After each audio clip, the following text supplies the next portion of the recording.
Current non current assets के अंदर और क्या आइटम आएगा, इसके अंदर आएगा deferred tax asset. Deferred tax asset इसको नॉर्मली याद कर लो, हम इसको लिखो रेफर चैप्टर 3। जब हम चैप्टर 3 का बात करेंगे वहां पे डेफर्ड टैक्स एसेट का प्रॉपर डिस्कशन करेंगे चैप्टर 3 के अंदर, ठीक है ना। जी sir. Long term loan and advance, company के अगर कोई लॉन्ग टर्म लोन है, कंपनी के अगर कोई लॉन्ग टर्म एडवांस है, वो भी किस में आएंगे, वो नॉन करंट एसेट में आएंगे। Long term loan and advance shall be classify as capital advance, loan advance related to advance to related party, other long term advance. अब इसमें क्या क्या हो सकता है, इसके अंदर आ सकता है कि भाई it should be specifically include long term loan advance and can not include capital work in progress. Capital work in progress को अलग से शो किया जाता है इसके अंदर, other than capital work in progress से रिलेटेड कोई भी लॉन्ग टर्म लोन एडवांस आता है वो किस में आएगा, लॉन्ग टर्म लोन एडवांस के अंदर आएगा। या फिर इसके अंदर capital advance are advances given for the procurement of fix asset, कि कोई भी एडवांस आपने दिया है किस पर्पस के लिए, फिक्स एसेट्स को परचेज करने के लिए, उसको भी किस में रखा जाता है, नॉन लॉन्ग टर्म लोन या एडवांस में रखा जाता है। समझ आ गई। आपने फिक्स एसेट्स को परचेज करने में कोई लोन लिया है उसको भी लॉन्ग टर्म लोन एडवांस में रखेंगे। समझ आ गई, क्लियर है। जी सर। हाँ, उसके बाद आते हैं आगे security wise classification. Long term loan and advance तीन तरह का होता है, secured, consider good, unsecured, doubtful. जैसे हमारे क्या होते थे जब हम बात करते थे डेटर्स की, डेटर हमारे तीन तरह के होते थे, secure debtors, unsecured debtors, unsecured debtors, doubtful. Doubtful debtors, bad debts. ये पढ़ा था ना हमने, डाउटफुल डेट्स, ये भी सारा किस में आएगा, ये भी इसके अंदर ही आगे पर चलेगा। बैड डेट्स क्या होते हैं, allowances for bad debts and doubtful. जब प्रोविजंस बनाते थे, अलाउंसेस मतलब प्रोविजन, प्रोविजन फॉर डेट्स, ये सारा किस में आएगा, ये सारे का सारा किस में आएगा, लॉन्ग टर्म लोन एडवांसेस के अंदर कवर होगा। वो लॉन्ग टर्म लोन, वो इसके अंदर वो डेट्स आएंगे जिनका जिनका यूज किसी लॉन्ग टर्म एसेट्स को परचेज करने के लिए किया गया था, वो सारे के सारे। प्रोविजन फॉर बैड डेट्स या फिर provision for doubtful debts, doubtful debts ये भी इसके अंदर आएगी। समझ आ गई। अगर किसी डायरेक्टर्स से क्या किया है, ड्यू बाय दी डायरेक्टर्स, अगर डायरेक्टर को कोई पैसा देना है कंपनी का, या फिर किसी ऑफिसर को कोई पैसा देना है, तो वो भी किस में आएगा, अगर रिलेटेड पार्टी से, advance loan and advances of related party, अगर कोई रिलेटेड पार्टी का कोई लोन एडवांस है जो ड्यू है, तो वो भी किस में आएगा, long term loan and advances में आएगा, जो कि नॉन करंट एसेट्स के अंदर दिखाया जाएगा। समझ आ गई, क्लियर है।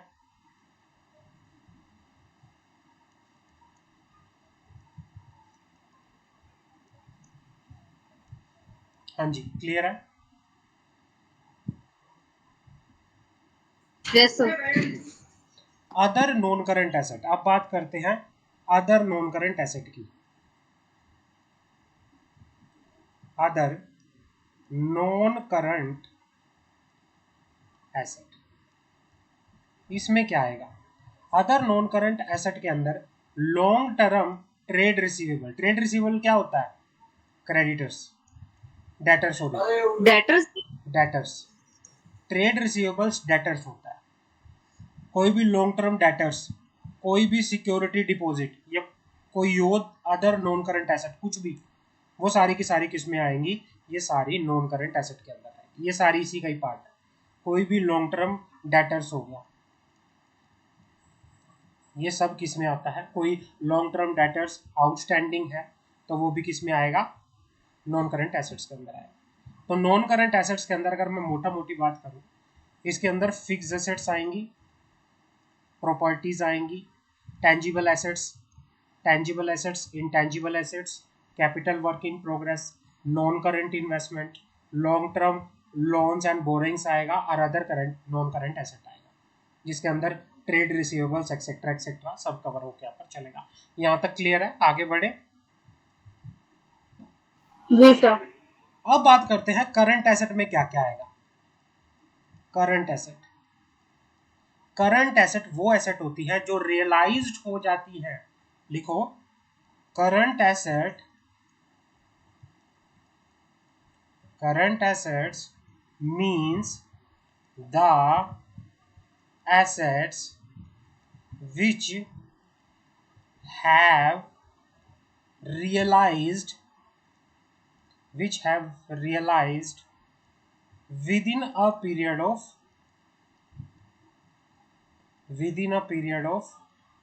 12 month, जो 12 महीने के अंदर अंदर रियलाइज हो चुकी है। अगर आपने कोई, सबसे पहले आता है इसके अंदर करंट इन्वेस्टमेंट। करंट इन्वेस्टमेंट, अगर आपने 12 महीने के कम पीरियड के लिए इन्वेस्टमेंट की है किसी इक्विटी शेयर्स में, किसी प्रेफरेंस शेयर में, किसी गवर्नमेंट सिक्योरिटी में, किसी डिबेंचर में, किसी म्यूचुअल फंड के अंदर, किसी पार्टनरशिप फर्म में, या कोई भी अदर इन्वेस्टमेंट होगी, ये सारी क्या है, अगर ये इन्वेस्टमेंट का पीरियड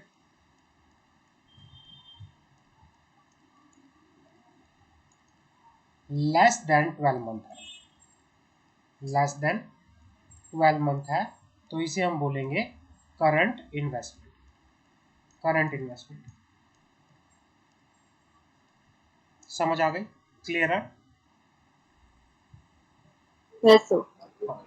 जी सर। आगे बढ़ते हैं। अब जब करंट इन्वेस्टमेंट है, अगर इन्वेस्टमेंट की बात है, करंट इन्वेस्टमेंट, तो करंट इन्वेस्टमेंट के अंदर कंपनी को अलग अलग हेड बनाने पड़ेंगे, अलग अलग डिटेल बनानी पड़ेगी। कंपनी की अगर कोई सब्सिडरी कंपनी है, सब्सिडरी कंपनी के अंदर इन्वेस्टमेंट है, सब्सिडरी कंपनी की इन्वेस्टमेंट को अलग से दिखाना पड़ेगा। एसोसिएट कंपनी की इन्वेस्टमेंट को अलग से दिखाना पड़ेगा। जॉइंट वेंचर कंपनी की इन्वेस्टमेंट को अलग से दिखाना पड़ेगा, या कोई अदर इन्वेस्टमेंट है वो अलग से दिखाना पड़ेगा। समझ आ गई? मान लो कंपनी की सब्सिडरी है ए बी सी, तो इनकी डिटेल अलग से मेंशन करनी पड़ेगी कि कंपनी की इतनी इतनी कंपनी के अंदर इन्वेस्टमेंट है, ये इसकी सब्सिडरी है। या बी सी डी कंपनी की एसोसिएट कंपनी ये है, इनमें इन्वेस्टमेंट है। कंपनी की जॉइंट वेंचर कंपनी ये है, इनमें इन्वेस्टमेंट है। या कोई दूसरी कंपनी के अंदर अदर इन्वेस्टमेंट है कंपनी की, वो स्पेसिफिकली अलग बताना पड़ेगा। समझ आ गई? क्लियर है? जी सर। हाँ, यस सर। तो ये इसमें अलग दिखाना पड़ेगा, ये कुछ नहीं है, काट दो। जो इंपॉर्टेंट है that's all about current investment. Clear है? जी सर क्लियर है। दूसरा आता है इसके अंदर इन्वेंट्री। इन्वेंट्री क्या होता है बताओगे? दूसरा स्टॉक। इसमें आता है इन्वेंट्री। इन्वेंट्री मतलब होता है स्टॉक। स्टॉक, स्टॉक किस चीज का? स्टॉक रॉ मटेरियल का। रॉ मटेरियल हो वर्क इन सकता है, प्रोग्रेस, फाइनल गुड्स। या फिर वर्क इन प्रोग्रेस हो सकता है। वर्क इन प्रोग्रेस हो सकता है, कितना कंपनी के पास रॉ मटेरियल है, कितना वर्क इन प्रोग्रेस में है, कितना फिनिश गुड है, फिनिश्ड गुड, कितना स्टॉक है ट्रेड के अंदर, स्टॉक इन ट्रेड, कि कंपनी के पास अभी भी कितना स्टॉक इन ट्रेड है, कितना कंपनी ने स्टोर कर रखा है, स्टोर्स के अंदर कितना माल पड़ा है, कंपनी के कितने लूज टूल्स, टूल्स मतलब टूल्स भी किसमें आते हैं, जो कोई मशीनरी के टूल्स होते हैं, वो भी सारा स्टॉक के अंदर, इन्वेंट्रीज के अंदर आता है। या किसी अदर तरह का इन्वेंट्री, ये सारा किस में आता है? इन्वेंट्री में आता है। तो अगर आपसे पूछा जाए what is the definition of inventory, तो आप मेंशन करोगे as per accounting standard 2 inventory include the raw material, work in progress, finish good, stock in trade, store spare, loose tools. ये 2 नंबर में आपसे पूछा जा सकता है, ये थ्योरी के लिए भी इंपॉर्टेंट है, 2 नंबर में आपसे पूछ सकते हैं। क्लियर है? ठीक है सर। जी सर। अब आता है ट्रेड रिसीवेबल्स। वो ऊपर जो हमने बात की थी वो था लॉन्ग टर्म ट्रेड रिसीवेबल्स, ये है short term trade receivables. Trade receivables मतलब short term debtors, short term debtors.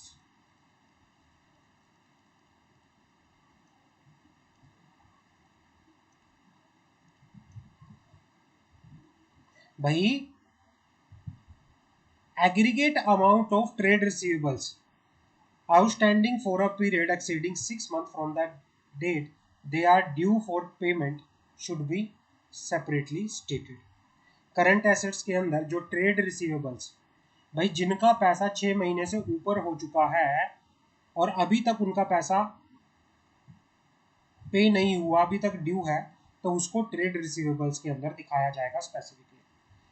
इनको किस तरह से दिखाया जाएगा ट्रेड रिसीवेबल्स को? ट्रेड रिसीवेबल्स को किस तरह से दिखाया जाएगा? इनको दिखाया जाएगा, पहला secured, secured debtors, unsecured debtors, doubtful debtors, bad debts, provision for bad debts, provision for doubtful debtors.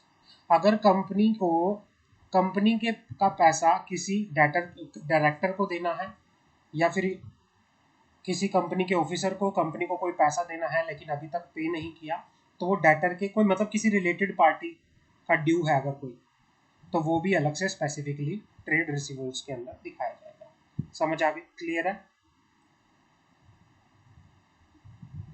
Ji sir. हाँ। तीसरा इसमें आता है कैश सर एंड, सभी की एग्रीगेट अमाउंट शो करनी है हमें। हाँ, आपको बताना पड़ेगा कि भाई अगर आपका कोई रिलेटेड पार्टी है, कंपनी ने बोला, मतलब क्वेश्चन में आया कि भाई कंपनी के 2 डायरेक्टर थे, they have taken the loan from the company and amount still outstanding more than, ये कह लो कि 7 महीने हो गए, 8 महीने हो गए, तो ट्रेड रिसीवेबल्स में उसको amount due to related party आपको दिखाना पड़ेगा कि भाई इतना पैसा क्या है, ड्यू है। या फिर कंपनी ने कोई उधार माल किसी को बेचा और अभी तक उनसे पैसा नहीं आया और अभी तक पेमेंट इतना टाइम हो चुका है, तो वो दिखाना पड़ेगा स्पेसिफिकली कि भाई वो किस तरह के डेटर हैं, वो सिक्योर्ड हैं, वो अनसिक्योर्ड हैं, उनके ऊपर आपको डाउट है, या कितने बैड डेट्स हैं जिन्होंने पैसा अभी तक मार लिया है आपका, वो अलग अलग हेड के अंदर आपको बताना पड़ेगा स्पेसिफिकली टोटल करके। इसकी वर्किंग आपको बनानी पड़ेगी नोट्स टू अकाउंट्स के अंदर। समझ आ गई? ट्रेड रिसीवेबल्स का नोट्स टू अकाउंट्स बनाओगे और नोट्स टू अकाउंट्स में वर्किंग करके टोटल अमाउंट बैलेंस शीट में उसमें करंट एसेट्स वाले हेड के अंदर दिखा दोगे। क्लियर है? हाँ जी। जी सर। अब आता है cash and cash equivalent. Cash and cash equivalent. Cash and cash equivalent में क्या क्या है, ज़्यादा डिटेल में नहीं जाएंगे, इसके अंदर सिर्फ bank balance and bank cheque and cheque draft on hand, cash in hand याद है, बैंक बैलेंस हो गया, डिमांड ड्राफ्ट हो गया, चेक कैश इन हैंड हो गया, ये सारा किस में आता है? ये सारा बैंक बैलेंस के अंदर आता है। बाकी आपको इसमें कुछ भी पढ़ने की जरूरत नहीं है। समझ आ गई? क्लियर है? ठीक है सर। जी सर। शॉर्ट सर टर्म मतलब लोन, जितने भी कैश से रिलेटेड चीजें हैं वो इसमें आ जाएंगी, चाहे वो चेक हो या कुछ भी देखो हो। आपको हाँ, बैंक से रिलेटेड कोई भी चेक हो गया, कैश इन हैंड हो गया, वो सारा किस में आएगा? कैश और कैश इक्विवेलेंट में आएगा। ये मनी मार्केट, कोई भी मनी मार्केट इंस्ट्रूमेंट, ठीक है देखो सर। मनी मार्केट इंस्ट्रूमेंट, वो सारा कैश एंड कैश इक्विवेलेंट में आएगा। मनी मार्केट इंस्ट्रूमेंट, कोई भी चेक, कोई भी डिमांड ड्राफ्ट, कोई ठीक भी है। प्रोमिसरी नोट्स रिलेटेड, कोई भी बैंक अकाउंट या फिर कोई भी कैश इन हैंड, वो सारा कैश एंड कैश इक्विवेलेंट में आएगा। अब बात करते हैं short term loan advances. Short term loan और एडवांस भी, कोई भी शॉर्ट टर्म लोन या एडवांस जो कि ऐसा लोन या एडवांस जिसका रिपेमेंट पीरियड 12 महीने से क्या था, कम था, 12 महीने से कम था, आपने किसी को लोन दे रखा है, किसी लेस देन 12 हाँ, मंथ। भाई कोई भी लोन था जो कि प्रोवाइड किया एक 12 महीने से कम टाइम पीरियड के लिए, तो वो क्या हो गया, आपने किसी को लॉन्ग टर्म लोन एडवांस दे रखा है किसी रिलेटेड पार्टी को, तो वो शॉर्ट टर्म में आएगा अगर उसका रिपेमेंट पीरियड 12 महीने से कम का है। कोई भी अनसिक्योर्ड कंसीडर गुड अनसिक्योर्ड, ये सारा किस में आएगा? सिक्योरिटी वाइज जो शॉर्ट टर्म लोन्स होते हैं वो भी अलग अलग होते हैं, तो ये भी एक तरह से ट्रेड रिसीवेबल्स की तरह होता है। ट्रेड रिसीवेबल्स का मतलब होता है उधार में अगर आपने कोई माल बेचा, और लोन का मतलब होता है कि आपने किसी को लोन प्रोवाइड करवाया। समझ आ गई? लोन किसी को सिक्योरिटी के बेसिस पे दिया, किसी को अनसिक्योर्ड लोन दिया, किसी ने आपके पैसे मार लिए और किसी पर डाउट है, तो वो शॉर्ट टर्म लोन एडवांसेस में आता है। आपने रिलेटेड पार्टी को कोई क्या दिया, लोन दिया, तो मान लो डायरेक्टर को दिया, कंपनी के किसी ऑफिसर को दिया, तो वो सारा किस में आएगा? वो सारा किस में आएगा, शॉर्ट टर्म लोन एडवांस में यहाँ पर चलेगा। ट्रेड का मतलब क्या होता है, ट्रेड रिसीवल्स की अगर मैं बात करती हूँ कि अगर आपने उधार के अंदर कोई माल बेचा, उधार में कोई माल बेचा या फिर उधार में कोई सर्विस प्रोवाइड की, ये यहाँ पे बिजनेस ट्रांजैक्शन है। लेकिन अगर आपने किसी को पैसा दिया उधार में लोन की फॉर्म में, तो फिर वो शॉर्ट टर्म लोन एडवांसेस में आएगा। अगर बात होती है माल बेचने की, तो वो किस में बात आता है, या बात होती है कोई सर्विस प्रोवाइड करने की, वो किस में आता है, वो ट्रेड रिसीवेबल्स में। क्लियर है मेरी बात? जी सर। हाँ, यहाँ तक कोई doubt? No sir. Mansha, Simran, Swechha? No sir. No sir. ठीक है सर। और बताओ स्वेच्छा, तुम्हारी पढ़ाई कैसी चल रही है?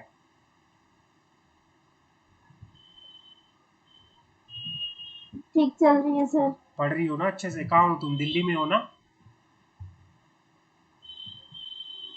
नहीं सर, घर पे हूँ। अच्छा, तुम दिल्ली आई थी? ये सर पहले का आई थी। ओके, ठीक है। पढ़ाई वढ़ाई ठीक चल रही है ना तुम्हारी? समझ आ रहा है ना सब, क्लासेस व्लासेस का सब कुछ ले रही हो जो पहले हो यस चुका है? सर। हाँ, तो सारी क्लासेस अकॉर्डिंगली अटेंड करते रहो। जी अकॉर्डिंगली जो भी कहीं पे भी डाउट होता है पूछते रहो साथ के साथ, ठीक है ना? Yes sir. ठीक है। अदर करंट एसेट के अंदर क्या आएगा? अदर करंट एसेट के अंदर कुछ भी आ सकता है। This is all inclusive heading. इसमें आप जो भी चीज ऊपर वाले हेडिंग में नहीं आती लिखो इसके अंदर। अदर करंट एसेट में क्या आएगा? Anything which is not covered under the above head। कोई भी ऐसा आइटम जो ऊपर वाले हेड में कवर नहीं है, तो उसको किस में डालेंगे? अदर करंट एसेट में डालेंगे। क्लियर है? समझ आ गई? जी सर।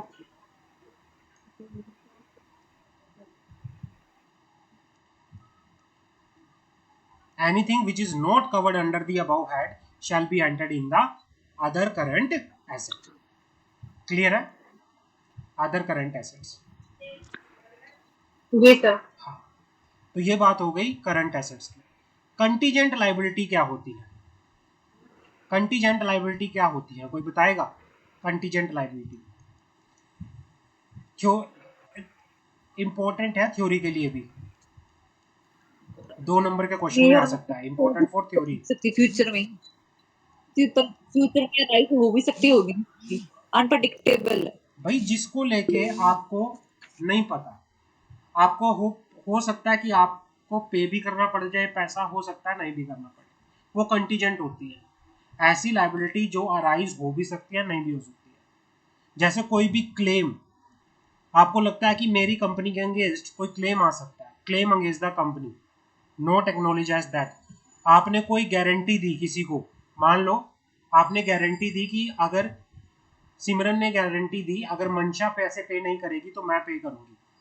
हो सकता है कि मंशा पे कर दे तो मेरी लाइबिलिटी ना आए, अगर मंशा ने पे नहीं किया तो शायद मेरी लाइबिलिटी आए। तो गारंटी भी क्या होती है? कंटीजेंसी होती है। आप श्योर नहीं होते। Other money for which company is contingent liable, या कोई भी मनी जिसके लिए कंपनी कंटीजेंट लाइबल हो सकती है, तो ये क्या होती है? कोई भी कंटीजेंट लाइबिलिटी होती है। कमिटमेंट क्या होती है? कमिटमेंट, कंटीजेंसी तो हमें पता चल गया। कमिटमेंट क्या होती है? कमिटमेंट का मतलब होता है आपने किसी को कमिटमेंट दे तो दी। गारंटी एक तरह से क्या होता है? Commitment shell be classify has estimate amount of contract remaining to be executed on capital account and not provide for. ये कहना चाह रहा है कि estimated amount of contract remaining to be executed on capital account and not provide for.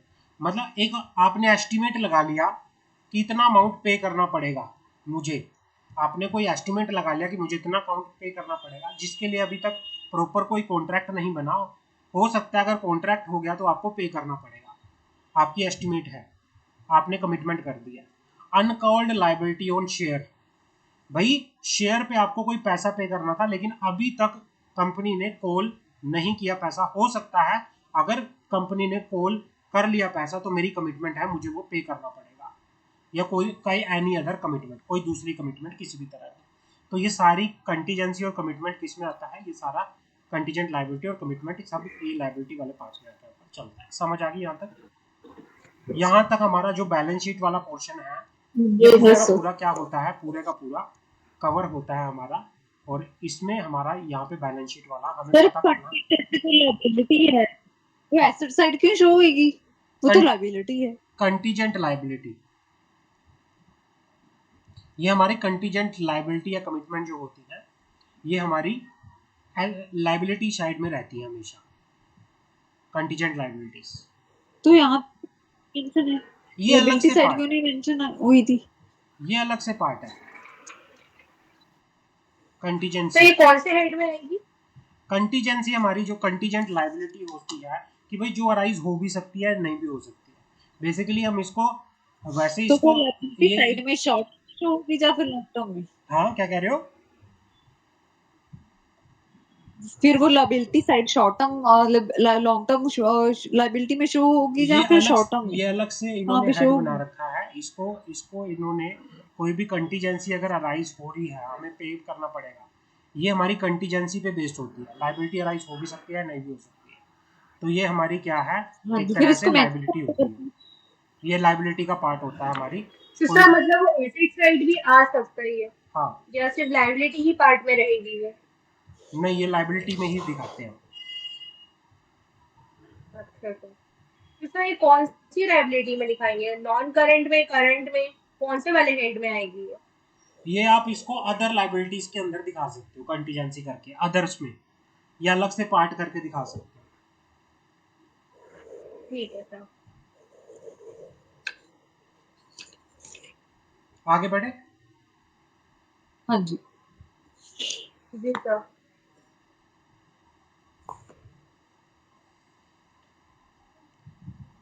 ये important नहीं है, इसको काट दो, this not important for the examination purpose, extra है ये।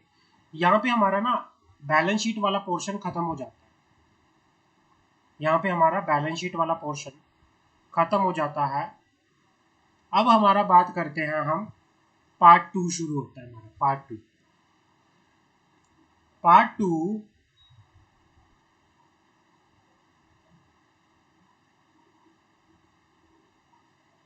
Statement for profit and loss, statement for profit and loss. अब statement of profit and loss का पहले फॉर्मेट देख लेते हैं और उसके बाद फिर बात करेंगे। जी सर।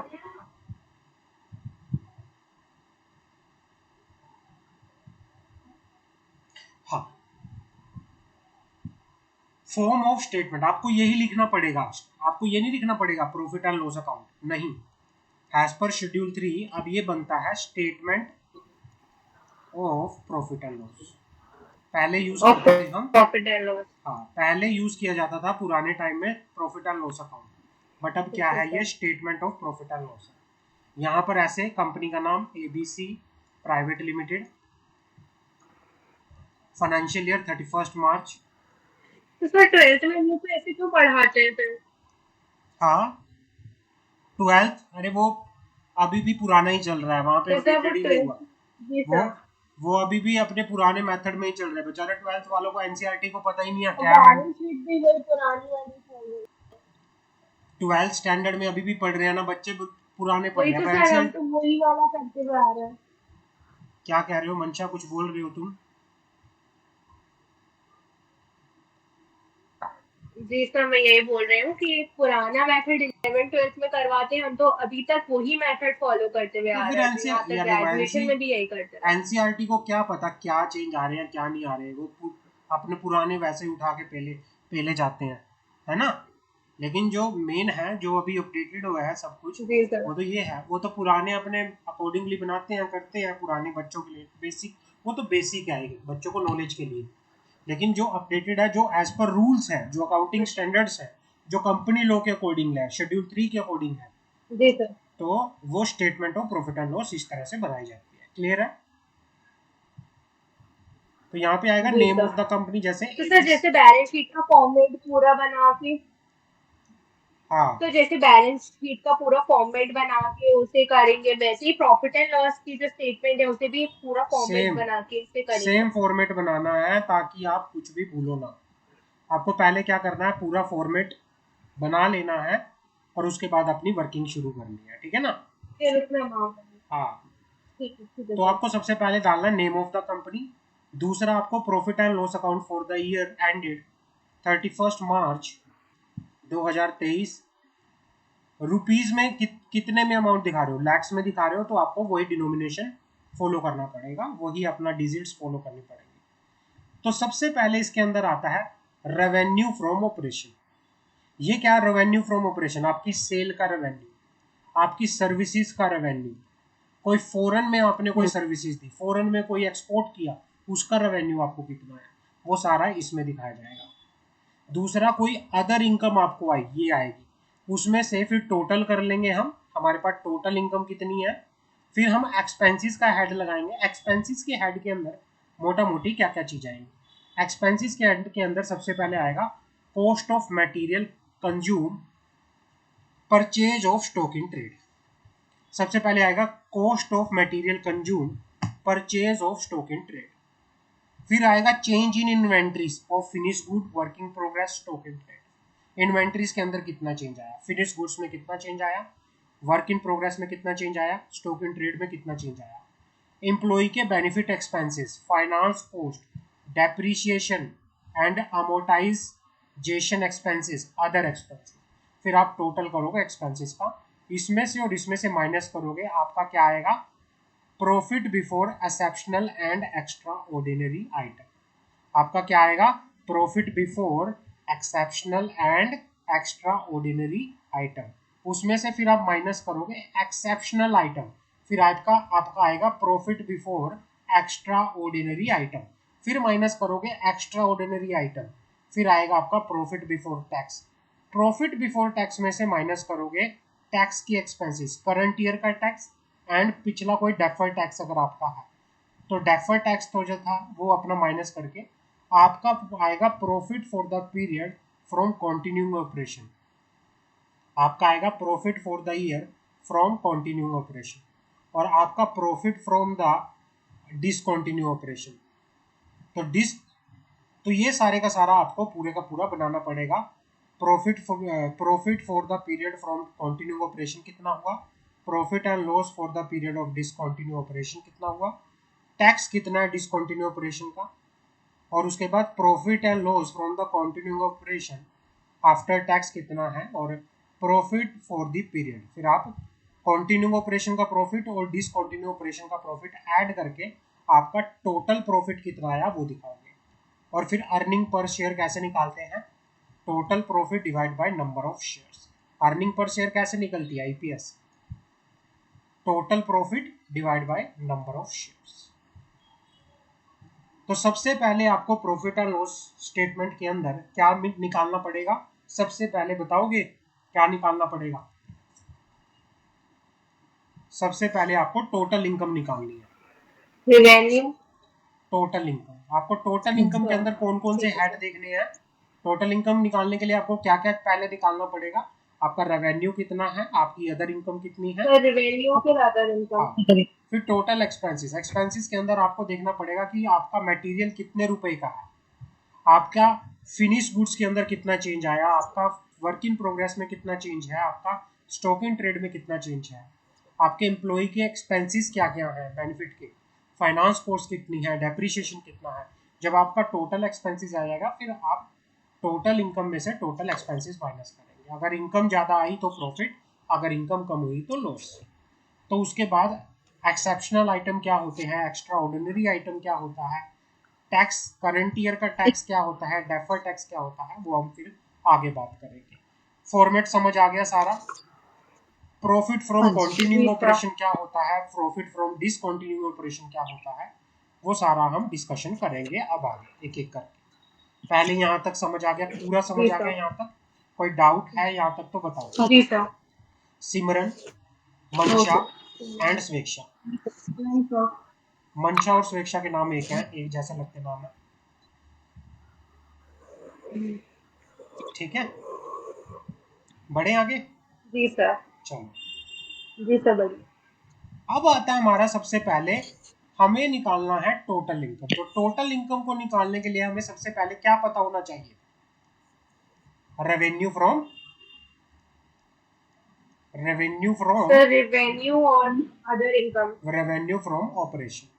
तो सबसे पहले हमें निकालना है रेवेन्यू फ्रॉम ऑपरेशन। एक होता है other than finance company, other than finance company. Finance company से अलग बाकी सारी कंपनी का रेवेन्यू फ्रॉम ऑपरेशन कैसे निकाला जाता है, और फाइनेंस कंपनी का रेवेन्यू फ्रॉम ऑपरेशन कैसे निकाला जाता है फाइनेंस कंपनी। तो पहले बात करते हैं अदर देन फाइनेंस कंपनी का। तो अदर देन फाइनेंस कंपनी का अगर रेवेन्यू निकालना है तो हमें सबसे पहले देखना पड़ेगा कंपनी की साल के दौरान टोटल सेल ऑफ प्रोडक्ट कितनी हुई, कंपनी ने पूरी टोटल सर्विसेज कितना प्रोवाइड किया, कंपनी को कोई, अगर कोई सेक्शन 8 कंपनी है तो सेक्शन 8 कंपनी अपना बिजनेस कैसे करती है, कोई बताएगा आप में से सेक्शन 8 कंपनी किस तरह से बिजनेस करती है?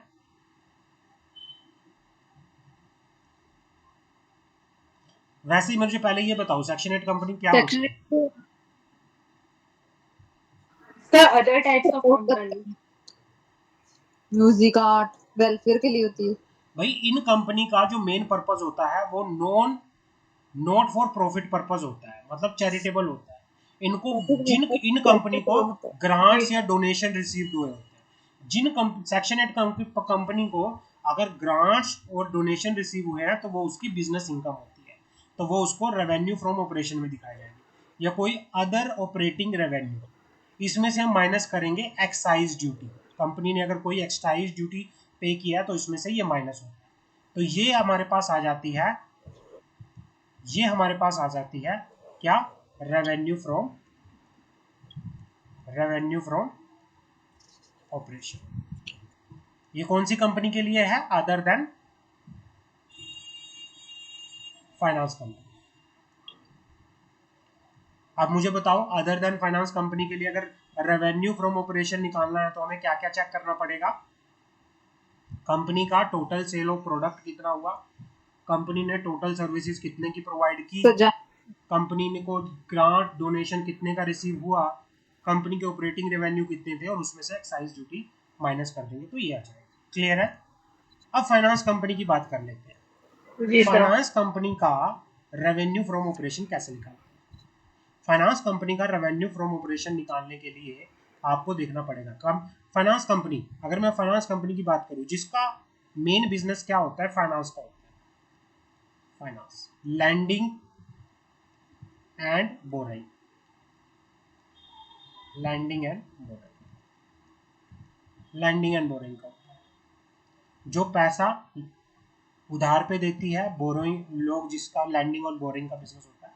तो जो मेन इनकम उनकी होती है बिजनेस की वो होती है इंटरेस्ट इनकम, वो ब्याज से पैसा कमाते हैं, इंटरेस्ट से पैसा कमाते हैं। तो अगर फाइनेंस कंपनी को इंटरेस्ट आ रहा है तो वो उसकी कौन सी इनकम है? बिजनेस की इनकम है, उसका वो क्या है? Revenue from operation. या कोई भी अदर फाइनेंशियल सर्विसेज करके, किसी भी तरह की फाइनेंशियल सर्विस अगर फाइनेंस कंपनी दे रही है और उसके रिगार्डिंग कोई अमाउंट चार्ज कर रही है तो वो भी किस में आएगा? वो भी सारे का सारा रेवेन्यू फ्रॉम ऑपरेशन में आएगा, रेवेन्यू फ्रॉम ऑपरेशन में आएगा। समझ आ गई मेरी बात, मैं क्या कहना चाह रहा हूँ? क्लियर है? जी सर। कोई डाउट? सिमरन, मंशा एंड स्वेक्षा। No sir. दूसरा आता है no sir. Revenue from operation के बाद, इसके लिए है बेसिकली, ये इसके लिए, इसके लिए फाइनेंस कंपनी के लिए है।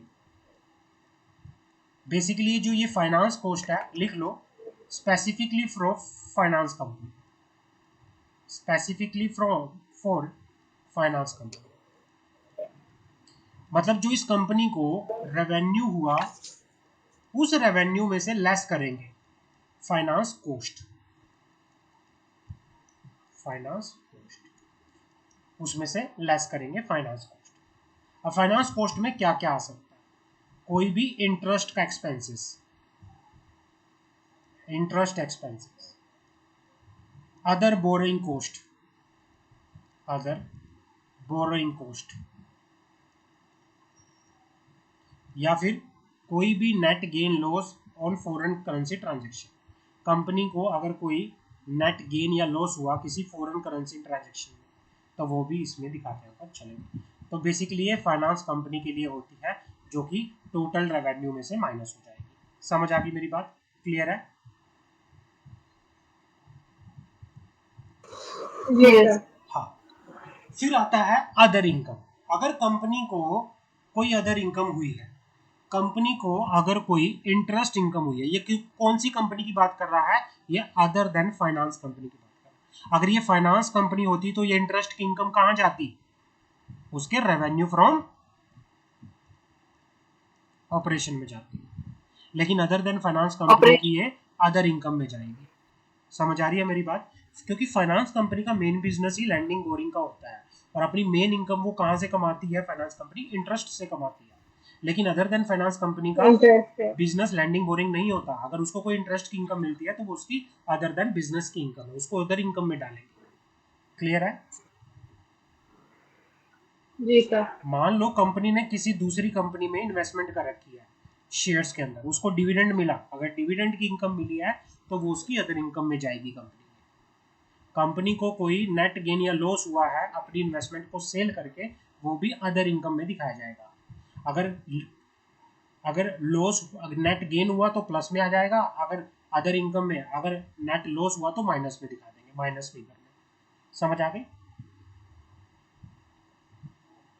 जी सर। या किसी भी तो दूसरी सर लॉस को अदर इनकम में क्यों शो करेंगे? अदर इनकम में दिखाएंगे क्योंकि था तो वो देखो हमने सेल किया है कुछ। अब जब सेल करते हैं तो पैसा आता है ना हमारे पास, हमने खर्चा थोड़ी किया, पैसा तो आया लेकिन जी सर। कंपैरेटिवली कम आया, तो फिर हम माइनस में दिखाएंगे कि भाई ये माइनस में है, लॉस हुआ है हमारी इन्वेस्टमेंट को सेल करके। था तो वो हमारी इनकम, बट वो हमारे पास लॉस की फॉर्म में आई है, तो माइनस वाली इनकम है। लॉस में जाए। समझ आ गई? ठीक है सर। हाँ, तो ये जी सारी सर। की सारी हम इसमें दिखाते हैं चलेंगे। अगर कोई सर को इतना सब याद कैसे रखेंगे? इतना सारा याद कैसे रखेंगे? आप पढ़ना, स्पेसिफिकली ध्यान रखना। आपको सबसे पहले देखो क्या देखना है, आपको देखना है कि कंपनी किस तरह की है, कंपनी किस तरह की है। जी सर। पहले सबसे पहले आपको कंपनी का बिजनेस देखना है।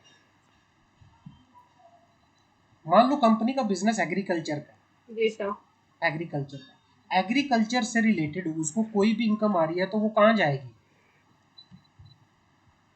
एग्रीकल्चर बिजनेस से रिलेटेड उसको कोई भी इनकम फाइनेंस आ रही है कंपनी। तो वो कहाँ जाएगी?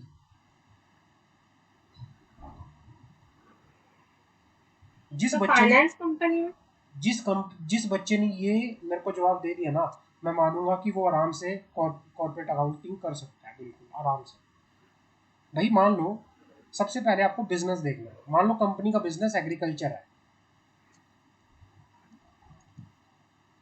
और उसको कोई जी सर। एग्रीकल्चर बिजनेस से इनकम हो रही है, तो वो कहाँ जाएगी इनकम? स्टेटमेंट और प्रॉफिट एंड लॉस के अंदर कौन से हेड में उस इनकम को दिखाया जाएगा? Revenue from operations. कहाँ पे? कहाँ पे? रेवेन्यू फ्रॉम ऑपरेशंस क्यों में ही दिखाएंगे? शो कोई होगी। रीजन बताओगे? रेवेन्यू फ्रॉम ऑपरेशंस, हाँ, रीजन बताओगे? क्योंकि वो एग्रीकल्चर में भी तो सेल परचेज ही होती है। सर अदर इनकम में आएगा वो। ये आएगा रेवेन्यू फ्रॉम ऑपरेशंस के अंदर, revenue from operations. Agriculture company जो हाँ जी। है उसका बिजनेस ही एग्रीकल्चर बिजनेस है, उसका मेन बिजनेस है ये।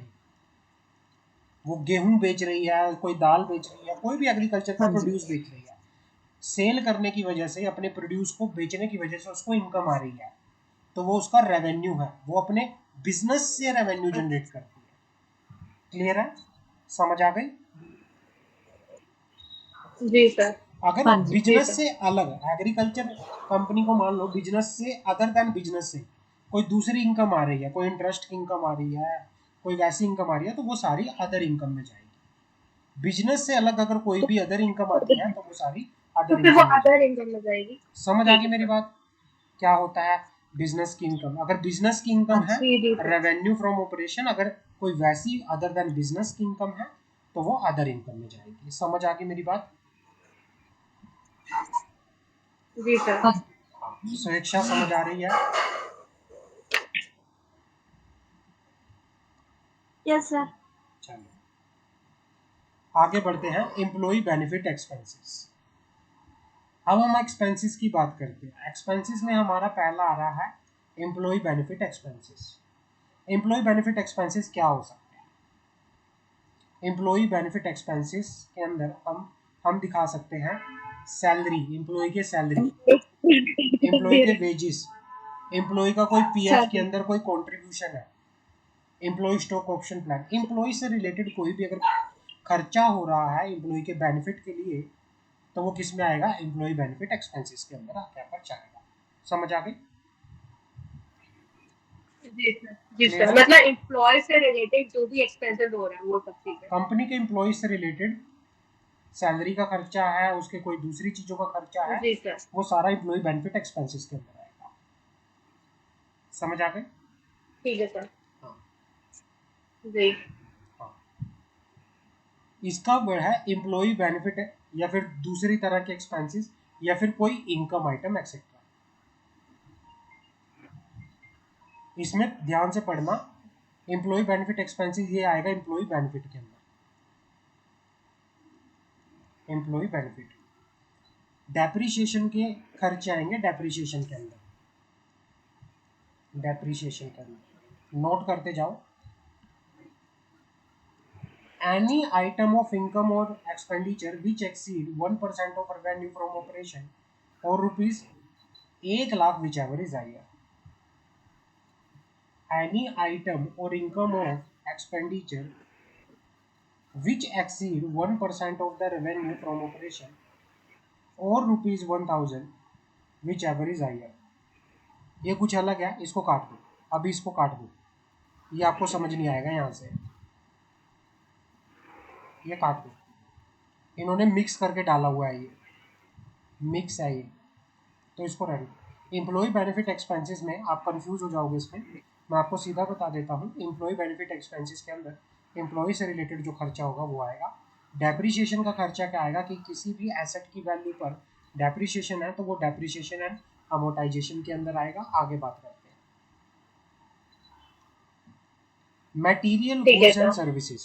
Material goods and services, raw material, कोई गुड्स आपने परचेज की, सारे का सारा वो किस में आएगा? इन case of manufacturing company. Manufacturing company के अंदर हम बात करते हैं पहले तो मैन्युफैक्चरिंग कंपनी। मैन्युफैक्चरिंग कंपनी अगर मैं बात करूँ मटेरियल गुड सर्विस की, in case of manufacturing company raw material under broad head, good purchase under broad head. Raw material का को अलग से रॉ मटेरियल के हेड में दिखाया जाएगा, गुड परचेज को अलग से गुड परचेज के हेड में दिखाया जाएगा। समझ आ गई?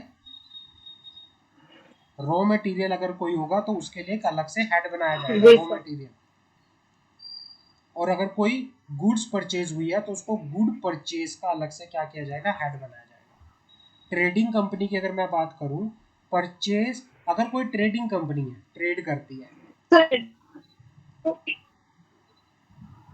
हाँ बताओ।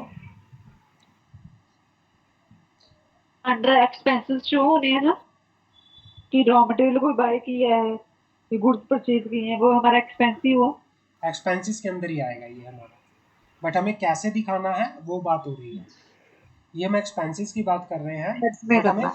बट हमें दिखाना कैसे है वो बात की जा रही है। मैन्युफैक्चरिंग के अंदर अगर रॉ मटेरियल मटेरियल है तो उसको एक स्पेसिफिकली अलग रॉ मटेरियल के हेड में दिखाया जाएगा। अगर गुड परचेज की है तो गुड कंज्यूम्ड गुड परचेज के हेड में दिखाया जाएगा। अगर आपकी कोई ट्रेडिंग कंपनी है जिसका बिजनेस जो है माल को बेचने का है तो उसमें अगर आपके पास गुड है तो उसको स्टॉक इन ट्रेड के अंदर दिखाया जाएगा। किस में दिखाया जाएगा? In case of trading company, purchase in respect Stock of in trade. Traded under the different head, मतलब इसको स्पेसिफिकली स्टॉक इन ट्रेड के अंदर दिखाया जाएगा। ट्रेडिंग कंपनी में जो गुड्स होती हैं उसको स्टॉक इन ट्रेड के अंदर दिखाया जाता है। अगर कोई कंपनी सप्लाई कर रही है कोई सर्विस, अगर कोई कंपनी कोई सर्विस देती है ना, तो किस तरह से दिखाया जाएगा? In case of company rendering or supply service, gross income drawing from service render or supply are shown under broad head. तो आपको प्रॉपरली अलग से दिखाया जाएगा कि सर्विस के द्वारा आपको कितनी इनकम हुई, वो आपको दिखाया जाएगा स्पेसिफिकली। अगर आप सर्विस दे के जो भी आप इनकम ले रहे हो तो उसको आप स्पेसिफिकली सर्विस वाले हेड के अंदर कि भाई इनकम डिराइव फ्रॉम सर्विस के अंदर दिखा के आकर चलोगे। ये आपको जर्नल बता रहा है चीज़ें, जर्नल। समझ आ गई? क्लियर है? ये कुछ भी ऐसा नहीं है, ये सिर्फ जर्नल है, आपको एक अंडरस्टैंडिंग दे रहा है ये कि किस आइटम को आप कैसे दिखाओगे। क्लियर है? जी सर। हाँ, कोई एग्जामिनेशन पॉइंट ऑफ व्यू से इम्पोर्टेंट नहीं है, बट आपको जब statement and profit and loss आप प्रिपेयर कर रहे हो, आपको एक नॉलेज होनी चाहिए कि भाई आप कौन से आइटम को किस तरह से कौन से हेड के अंदर दिखाओगे। क्लियर है? ये कार्ड रिजर्व को कहाँ दिखाते हैं बताओ मुझे? Yes reserve, sir. रिजर्व्स को कहाँ दिखाते हैं? रिजर्व्स को हमेशा बैलेंस शीट के अंदर दिखाया जाता है। ये आपसे जनरली पूछ रहा है। तो एक्सपेंसी है सर। रिजर्व्स अगर आप कैसे दिखाओगे? रिजर्व्स का जो भी पॉइंट है, रिजर्व्स को आप प्रॉपरली बैलेंस शीट के अंदर दिखाया जी। प्रोविजंस को आप कहाँ दिखाओगे? प्रोविजंस को तो कौन सा हेड में? बैलेंस शीट में दिखाओगे ना रिजर्व्स को, सर इक्विटी बैलेंस इक्विटी वाले हेड के अंदर। बाद में रिजर्व एंड सरप्लस आते हाँ, हैं। इक्विटी वाले हेड के अंदर। इक्विटी एंड लायबिलिटी के अंदर जो सेकंड वाला हेड है रिजर्व एंड सरप्लस, उसके अंदर ना। हाँ, ये सिर्फ आपसे एक जर्नल अंडरस्टैंडिंग, आपकी एक नॉलेज चेक कर रहा है। इसमें ऐसा एग्जामिनेशन पर्पस के लिए कुछ नहीं है, सिर्फ एक नॉलेज के पर्पस से। प्रोविजन आपने कोई बनाया, प्रोविजन फॉर लाइबिलिटीज, तो वो सारे का सारा बैलेंस शीट में आता है। प्रोविजंस तो वो सारा बैलेंस शीट में आता है, इंपॉर्टेंट नहीं है एग्जामिनेशन के ठीक है लिए, सर। बस ऐसा ही है। अदर एक्सपेंसेस, ये इंपॉर्टेंट है। अदर एक्सपेंसेस, अदर एक्सपेंसेस में जैसे consumption of store and spare part, power and fuel, rent, repair of building, repair of machinery, repair of machine, ये इंश्योरेंस का खर्चा, रेट, टैक्स, मिसलेनियस एक्सपेंसेस, ये सारा किस में आएगा? ये अदर एक्सपेंसेस में आएगा। मतलब सर जितने भी खर्चे, ये अदर जितने भी एक्सपेंसेस में, खर्चे कंपनी करी वो अदर एक्सपेंसेस में डालेंगे। ये अदर एक्सपेंसेस में आएगा। समझ आ गई मेरी ठीक बात? है सर। हाँ, ये सारा अदर एक्सपेंसेस में आएगा। जो जी सर। इंपॉर्टेंट है वही बताऊंगा, इतना ध्यान देने की जरूरत नहीं है, इसको सारा काट दो। ये सारा इतना ध्यान देने की जरूरत नहीं है, इसका कोई वो अलग से आपका नहीं आएगा कुछ भी। CSR का डिस्क्लोजर आपको अलग से देना पड़ेगा नोट्स टू अकाउंट के अंदर, डिस्क्लोजर ऑफ CSR। आपको जब बैलेंस शीट बना रहे हो, आप प्रॉफिट एंड लॉस स्टेटमेंट बना रहे हो,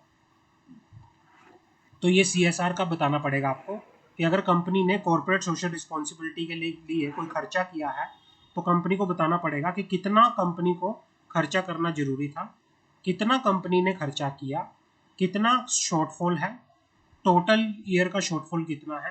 भाई शॉर्टफॉल क्यों हुआ? कि कंपनी को मान लो 5 लाख का खर्चा करना था, बट कंपनी ने सिर्फ 3 लाख का खर्चा किया, तो कितने का शॉर्टफॉल हो गया? 2 लाख का शॉर्टफॉल हो गया। कारण क्या था, क्यों कंपनी नहीं कर पाई 2 लाख रुपए का एक्सपेंडिचर हो, वो रीजन बताना पड़ेगा। आपकी CSR की एक्टिविटी कैसी थी, मान लो आपने कोई स्कूल में डोनेशन किया, तो वो बताना पड़ेगा, प्रॉपर अच्छे से पूरा बताना पड़ेगा कि क्या। ये इतना कोई वो नहीं है, बाकी ये सारा इंपॉर्टेंट नहीं है उसका ये एग्जामिनेशन। नोट टू अकाउंट में जाएगा। ये सारा नोट्स टू अकाउंट्स में जाएगा, ये कोई भी इसका वो नहीं है। कोई अगर आया ठीक है। तो ये सिर्फ इतना ही है आपका। तो ये यहाँ तक आपका जो जो चीज़ें आपको पता है कि मेरा प्रॉफिट एंड, आपको पता है प्रॉफिट एंड लॉस स्टेटमेंट मेरी क्या बनेगी और क्या क्या आइटम आएंगे, तो वो आपको पता होना चाहिए। समझ आ गई? जी सर। हाँ।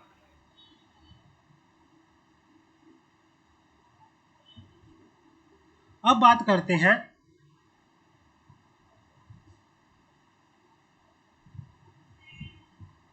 हमारा बस थोड़ा सा टॉपिक रह गया, ये इसको कंप्लीट कर लेते हैं, उसके बाद हमारा ये चैप्टर फिनिश हो जाएगा। और जो चीज़ मैंने करवाई है सिर्फ वही पढ़ना, एक्स्ट्रा इसमें काफ़ी चीज़ें हैं जो एग्जामिनेशन पर्पज़ के लिए इंपॉर्टेंट नहीं है। समझ आ गई मेरी बात? जो मैंने कटवाया है उनको ध्यान मत देना, जो इंपॉर्टेंट है सिर्फ वही पढ़ना। जी हाँ। अब मैं बात करता हूँ true and fair view. True and fair view क्या होता है? ट्रू एंड फेयर व्यू सिमरन, हमने तो सेक्शन 128 पढ़ा हुआ है, सेक्शन 128 में हमने पढ़ा था, सेक्शन 129 में भी पढ़ा था कि भाई जो भी कंपनी, जी सर। हाँ, जो सेक्शन जी 128 सर। सेक्शन 128 और सेक्शन 129 क्या कहता है कि जो भी हिसाब करे हाँ, सेक्शन 128 और 129 कहता है कि कंपनी जो भी बुक्स ऑफ अकाउंट्स प्रिपेयर करेगी, है ना, तो वो क्या शो करे? वो ट्रू एंड फेयर व्यू जी शो सर। करे। मतलब कि जो एग्जैक्ट पिक्चर है, जो ओरिजिनल चीज है, फैक्चुअल चीज है, उन्हीं को शो करे। ये नहीं है कि खर्चा हुआ 5 लाख का और आपने दिखा दिया खर्चा 50 लाख का। नहीं भाई, जो ओरिजिनल है, जो actual true and fair view है, इट मीन्स कि जो ओरिजिनल है वही दिखाए, बढ़ा चढ़ा के कुछ मत दिखाए। इसको कहते हैं ट्रू एंड फेयर व्यू। ठीक है sir. According to Section 128, subsection 1 of the Companies Act 2013, every company shall prepare and keep its registered office books of account, other relevant book, and prepare the financial statement for every financial year, which give true and fair view of the state affairs of the company. Section 128 कहता है maintenance of books of accounts. ये कहना चाहता है कि company books of accounts को prepare करेगी और अपने रजिस्टर्ड ऑफिस पर प्रॉपरली क्या करेगी? मेंटेन करेगी। समझ आ गई? और वो बुक्स ऑफ अकाउंट्स कंपनी के स्टेट और अफेयर का ट्रू एंड फेयर व्यू देकर पर चलेंगे। और सेक्शन 129 किस बारे में बात करता है? प्रिपरेशन, फाइनेंशियल स्टेटमेंट की प्रिपरेशन। वो कहता है कि कंपनी फाइनेंशियल स्टेटमेंट को प्रिपेयर करेगी और financial statement true and fair view देंगी किसका? कंपनी के स्टेट ऑफ अफेयर का, कि कई जो चीज है एग्जैक्ट है, ओरिजिनल है, वही दिखा के चलेगी। उसी बारे में ये बात करें। समझ आ गई? क्लियर है? Yes sir. हाँ, जो ये ट्रू एंड फेयर व्यू है, ये किस प्रिंसिपल पर बनाया जाता है? जो ट्रू एंड फेयर व्यू है, ये किन किन प्रिंसिपल, ये थ्योरी पर्पस से इंपॉर्टेंट है, आपसे 4 या 6 नंबर के क्वेश्चन में पूछ सकता है। बताओ ट्रू एंड फेयर व्यू क्या होता है और what are the principles sir of. इसके लिए अपने वर्ड्स में लिख सकते हैं डेफिनेशन लिखने के बाद। क्या कह रहे हो आप लोगों की ना? मुझे आजकल आवाज सर बहुत इस कम आ रही बारे है। में आज तो तो अपन मुझे अपने मंशा की भी आवाज बहुत कम आ रही है। हाँ बताओ मंशा, क्या कह रही हो? सर मैं ये कह रही थी जैसे ट्रू एंड फेयर व्यू का जो टॉपिक है उसके अंदर हम दोनों सेक्शन को पहले बता देंगे कि ये सेक्शन के अंदर गिवन है ट्रू एंड फेयर व्यू देना चाहिए, और बाकी अपन अपने वर्ड्स में एक्सप्लेन कर सकते हैं कि कर ट्रू सकते एंड हैं, कर फेयर सकते व्यू हैं, कर क्या सकते होता हैं, है उसके अंदर कोई क्यों हमें दिक्कत नहीं है, ऐसा। कर सकते हैं। अब हम बात करते हैं principles of true and fair view. Principles of true and fair view. जी sir. Principles of true and fair view. सबसे पहला प्रिंसिपल होता है मैटेरियलिटी। मैटेरियलिटी का मतलब होता है इंपॉर्टेंट। इंपॉर्टेंट भाई, जितने भी इंपॉर्टेंट फैक्टर हैं, जितनी भी इंपॉर्टेंट चीजें हैं, कंपनी क्या करेगी? अपनी फाइनेंशियल स्टेटमेंट के अंदर उनको बता के चलेगी। समझ आ गई? मैटेरियलिटी समझ आ गया? भाई जितने भी इंपॉर्टेंट फैक्टर हैं, जितनी भी इंपॉर्टेंट चीजें हैं, जिनकी वजह से भाई जिसको पढ़ने वाला, जो फाइनेंशियल स्टेटमेंट को पढ़े, उनको क्या लगे? उनको उस चीज के बारे में नॉलेज हो, वो सारी की सारी चीजें फाइनेंशियल स्टेटमेंट के अंदर बता के ऊपर चलेगी। ये होता है सबसे पहला प्रिंसिपल मैटेरियलिटी का। इसको आप अपनी लैंग्वेज में भी लिख सकते हो। All the significant factor which ठीक have है sir. an impact on the mind of reader should be disclosed। भाई जिसकी वजह से, मान लो इन्वेस्टर है, इन्वेस्टर को किसी कंपनी की फाइनेंशियल, किसी कंपनी के शेयर्स के अंदर इन्वेस्टमेंट करनी है, बट वो पहले क्या देखना चाहता है? कंपनी की फाइनेंशियल स्टेटमेंट देखना चाहता है। वो चेक करना चाहता है कि क्या है, उसने कोई इंपॉर्टेंट चीज पढ़ी जिसकी वजह से उसने डिसीजन ले लिया कि भाई हाँ कंपनी आने वाले फ्यूचर के अंदर ग्रोथ अच्छी करेगी, तो वो चीज़ें कंपनी को बतानी चाहिए कि कंपनी के प्लान क्या है, कंपनी का फ्यूचर के अंदर क्या प्लान है बिजनेस का। वो चीज़ें, मटेरियल चीज़ें, इंपॉर्टेंट चीज़ें अपनी बैलेंस शीट, अपने फाइनेंशियल स्टेटमेंट के अंदर बताना पड़ेगा। समझ आ गई? क्लियर है? जी सर। पहला प्रिंसिपल पढ़ लिया हमने, कौन सा है? मटेरियलिटी। तो सर एक दूसरा है, क्वेश्चन था। कोई कुछ बोल रहा है? हेलो सर, हाँ आवाज आ रही? हाँ जी। जी सर। सर एक क्वेश्चन था, जैसे अपन फाइनेंशियल स्टेटमेंट किसी को भी अननोन पर्सन को अपन क्यों दिखाएं, मतलब दिखा सकते हैं क्या ऐसा? फाइनेंशियल अगर स्टेटमेंट वो की देखो डायरेक्ट यार, करे तो फिर भी बात समझ एक में बार आ क्या रही हुआ, फाइनेंशियल स्टेटमेंट क्या है? है, हमारे फाइनेंशियल बैलेंस। बेसिकली क्या है कि अगर भाई किसी को भी इन्वेस्टर्स जो है, अगर किसी कंपनी के फाइनेंशियल देखना चाहता है वो देख सकता है, एमसी की वेबसाइट से वो निकाल सकता है किसी भी कंपनी के फाइनेंशियल्स को। और जो प्रिपेयर हो रहे हैं, प्रिपेयर करते टाइम भी जो भी प्रिपरेशन हो रही है, कंपनी को ध्यान में रखना पड़ेगा कि भाई वो हर एक चीज़ जो हमारे बिजनेस के लिए इम्पोर्टेंट है, फ्यूचर के एस्पेक्ट्स के लिए इम्पोर्टेंट है, हम डिस्क्लोज करें ताकि पब्लिक अवेयर हो, स्टेक होल्डर अवेयर हो, सबको पता हो कि भाई एग्जैक्ट कंपनी की पिक्चर क्या है। आपने कोई ऐसी चीज़, मान लो कंपनी ने के अगेंस्ट कोई केस चल गया, कंपनी ने बताना ही नहीं। जी सर। हाँ, कंपनी को वो भी डिस्क्लोज करना पड़ेगा कि क्या कंपनी के अगेंस्ट कोई केस चल रहा है या नहीं चल रहा। तो वो भी अपनी बैलेंस शीट, अपनी फाइनेंशियल स्टेटमेंट के अंदर वो शो करना पड़ेगा कंपनी को, ताकि लोगों को पता चले एग्जैक्ट पिक्चर कंपनी के क्या है। समझ आ गई? क्लियर है? जी सर। हाँ। दूसरा है yes sir. Prior period item. Prior period item, the rule in India is that once accounts are adopted at the annual general meeting, they can be reopened. मान लो 31 मार्च 2023, यानी 2022 और 23 के जो फाइनेंशियल स्टेटमेंट बनेंगे उसके लिए अप्रूवल एजीएम के अंदर होगी, और एजीएम की ड्यू डेट जो है वो है 30 सितंबर 2023। जब 30 सितंबर 2023 के अंदर फाइनेंशियल स्टेटमेंट अप्रूव हो जाएंगी एजीएम में, आप बाद में अपनी फाइनेंशियल स्टेटमेंट के अंदर कोई चेंज नहीं कर सकते। अकाउंट वहां पे क्या हो जाते हैं? क्लोज हो जाते हैं। उस साल के अकाउंट्स क्लोज हो जाते हैं, उनको दोबारा से रीओपन नहीं किया जा सकता। क्लियर है? समझ आ गई मेरी बात? जी सर। मान लो मैं आपको एक एग्जांपल देता हूं, आपको और ज्यादा अच्छा समझ आएगा।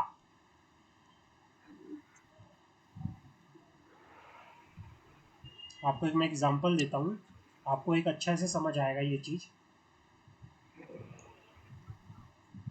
मान लो फाइनेंशियल स्टेटमेंट थी 2021 और 22 की, एजीएम हुई 30 सितंबर 2022 को, अकाउंट एजीएम के अंदर अप्रूव हो गए और क्लोज हो गए। एजीएम के बाद कोई एरर नजर आया आप लोगों को, एरर, बट यहाँ पर अकाउंट जो है क्लोज हो चुके हैं, अब आप दोबारा से इसको चेंज नहीं कर सकते। फिर कैसे कर सकते? जो ये एरर आपको डिस्कवर हुआ है, इसको आप आने वाले नेक्स्ट ईयर की फाइनेंशियल स्टेटमेंट 2022-23 की फाइनेंशियल स्टेटमेंट के अंदर डिस्क्लोज कर सकते हैं, यहाँ पे करेक्ट कर सकते हैं। तो इसको कहते हैं कोई भी प्रायर पीरियड का आइटम जो कि पिछली बैलेंस शीट के अंदर गलत रिकॉर्ड हो चुका था, आप आने वाले जो करंट ईयर की जो फाइनेंशियल स्टेटमेंट है उसके अंदर उसको क्या कर सकते हो? करेक्ट कर सकते हो। अगले साल की फाइनेंशियल स्टेटमेंट के अंदर उसको करेक्ट कर सकते हो। तो ये होगा, आपको ये भी चीज ट्रू एंड फेयर व्यू में बतानी पड़ेगी कि भाई पिछली बार ये गलती से हमसे बाय मिस्टेक रिकॉर्ड हो चुका था, इसका जो करेक्शन है ये है। आपको इसके बारे में भी नोट देना पड़ेगा। समझ आ गई? जी सर। कोई डाउट? तो सर उसके लिए स्पेसिफिक रीजन भी देना पड़ेगा? रीजन पूरा देना पड़ेगा, पूरा रीजन देना पड़ेगा नोट्स बना के बैलेंस शीट में। समझ आ गई? ठीक है सर। एक्स्ट्रा ऑर्डिनरी आइटम, आपको जी सर। हाँ भाई, ऐसी इनकम या ऐसे एक्सपेंसेस जो आपके नॉर्मल कोर्स ऑफ बिजनेस के नहीं है। एक्स्ट्रा ऑर्डिनरी आइटम कौन से होते हैं? अदर देन कोई भी इनकम या कोई भी एक्सपेंसेस, अनकॉमन होते हैं जो। हाँ, जो बिजनेस से रिलेटेड नहीं होते, जो आपके रेगुलर कोर्स ऑफ बिजनेस के नहीं होते, कभी कभी अराइज होते हैं, लेकिन उनको एक्स्ट्रा ऑर्डिनरी आइटम कहते हैं। आप उनको भी प्रॉपरली अपने प्रॉफिट एंड लॉस में सेपरेटली अलग से शो करोगे। समझ आ गई? जी सर। हाँ, और लास्ट में चेंज इन अकाउंटिंग पॉलिसी। अगर आपने अपनी अकाउंटिंग पॉलिसी को चेंज किया है, मान लो आपने अपने अकाउंट्स की कोई पॉलिसी थी, अकाउंट्स की पॉलिसी आपने कोई चेंज की है, अकाउंटिंग पॉलिसी को अगर चेंज हुआ है तो उसके अकॉर्डिंगली अगर कोई मेथड, वैल्यूएशन का मेथड या डेप्रिसिएशन के रिगार्डिंग आपने कोई चेंज किया है ना, तो उसके बारे में भी आपको प्रॉपरली अच्छे से बताना पड़ेगा। समझ आ गई? आपको उस अकाउंटिंग पॉलिसी में अगर आपने किसी चीज में चेंज किया है तो वो भी आपको बताना पड़ेगा अच्छे से। समझ आ गई? क्लियर है? जी सर। जी सर। तो सर पॉलिसी किस टाइप की पॉलिसी? पॉलिसी मतलब कोई भी पॉलिसी हो सकती है। मान लो चेंज हुआ है वैल्यूएशन में, भाई रूल्स। मान लो इन्वेंट्रीज होगी कोई, इन्वेंट्री अच्छा। इन्वेंट्री की कैलकुलेशन में कोई चेंज होगा। डेप्रिसिएशन पहले आप निकालते थे सिंपल मेथड से, मान लो, बट अब आप डेप्रिसिएशन निकालते हो रिटर्न डाउन वैल्यू मेथड से। चेंज हो गया ना मेथड। डेप्रिसिएशन निकालने के अलग अलग मेथड होते हैं, simple method, return down value method. मान लो पहले आप सिंपल मेथड से निकालते थे, बट आपने अब निकालना शुरू कर दिया रिटर्न डाउन वैल्यू मेथड से, आपने अकाउंटिंग पॉलिसी को चेंज कर दिया। तो भाई अगर आपने इन चीज़ों में अकाउंटिंग पॉलिसी को चेंज किया है, कहीं पे भी अकाउंटिंग ट्रीटमेंट को चेंज किया है, तो आपको अपने फाइनेंशियल के अंदर उस अकाउंट चेंज रीज़न बताना पड़ेगा प्रॉपरली, उस चेंज के बारे में प्रॉपरली बताना पड़ेगा। समझ आ गई? क्लियर है? जी सर। एक्सबीआरएल मैं आपको लिख लो, यस सर। एक्सबीआरएल मैं आपको करवाऊंगा या तो सेटिंग अप ऑफ बिजनेस के अंदर आएगा या कंपनीज एक्ट के अंदर आएगा। अभी आप बच्चों को एक्सबीआरएल का समझ नहीं आएगा। एक बार मैं जब अकाउंट्स वाला चैप्टर कंपनीज एक्ट के अंदर करवा दूंगा, जब आप लोगों को ऑडिटिंग वाला चैप्टर कंपनीज एक्ट के अंदर हो जाएगा, जब आपका फाइलिंग ऑफ फाइनेंशियल स्टेटमेंट हो जाएगा, तब मैं आपको एक्सबीआरएल करवाऊंगा। तो इसको पेंडिंग लिख लो, पेंडिंग लिख लो, ये टॉपिक हमारा पेंडिंग। एक्सबीआरएल आपको अभी समझ नहीं आएगा, अगर मैं अभी आपको समझाऊंगा ठीक है सर। तो आप पूछोगे कि सर क्या होता है एक्सबीआरएल, समझ नहीं आया।